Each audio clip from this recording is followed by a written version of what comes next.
یہ آپ کو احتجاج کرنے نہیں دیا جا رہا؟ ہم صرف اپنے پیاروں کی زندگی مانگنے کے لیے آئے ہیں.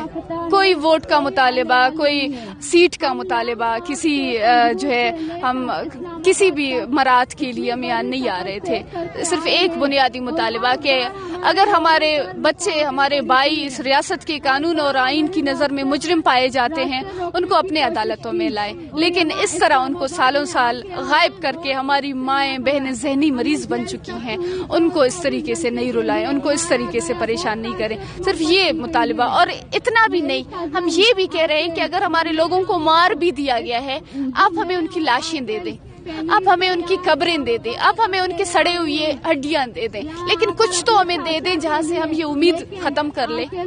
کچھ تو ہمیں دے دیں جو یہ دن رات کی اذیت ہے، یہ بے چینی ہے، یہ تکلیف ہے، یہ غیر یقینیت ہے، یہ کہیں سے تو تھم جائے. یہ جو ایک انتظار کی آگ ہے، جو کہ ایک تکلیف ہے، جو نہ ہمیں جینے دیتی ہے نہ ہمیں مرنے دیتی ہے، ہم اس سے تو نکل جائیں. ہم صرف اس کرب سے نکلنے کے لیے ہم یہ تکلیف لے کے یہاں پر آئے تھے، اور یہاں پہ جو رویہ ہمارے ساتھ رکھا گیا اس نے ہمیں یہ چیز دکھا دی کہ آپ لوگوں کے لیے کوئی جگہ نہیں ہے اسلام آباد میں. میڈم، آپ کے دکھ درد کو میں سمجھ سکتا ہوں. آخری سوال کروں گا آپ سے. آئی جی اسلام آباد نے ہائی کورٹ میں کھڑے ہو کر کہا تھا کہ کوئی خاتون جو ہے وہ گرفتار نہیں ہے، لیکن ہم نے خود دیکھا صبح 4 بجے تک ہم تانا وومن کے باہر کھڑے رہے. تقریباً 52-53 کے قریب خواتین وہاں پر موجود تھیں، اور کچھ خواتین سے ہماری بات ہوئی تو ان کا یہ کہنا تھا کہ رات گئے ہمیں برہنہ خاتون کے ساتھ لاک اپ میں رکھا گیا تھا، وہ ننگی ننگی گالیاں بھی ہمیں نکال رہی تھی. یہ سب کیا تھا؟